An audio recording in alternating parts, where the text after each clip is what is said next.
Weather Service in Chicago has issued a severe thunderstorm warning for northwestern Ogle County in north-central Illinois, western Winnebago County in north-central Illinois, until 11 p.m.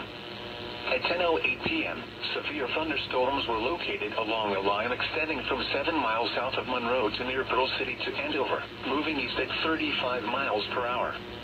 Hazard, 60 miles per hour wind gusts.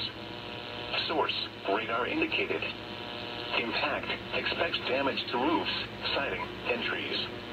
Locations impacted include Mount Morris, Polo, Winnebago, Pecatonica, Forreston, Durand, Leaf River, Seward, Adeline, Chilland, Baileyville, Lake Somerset, and Harrison.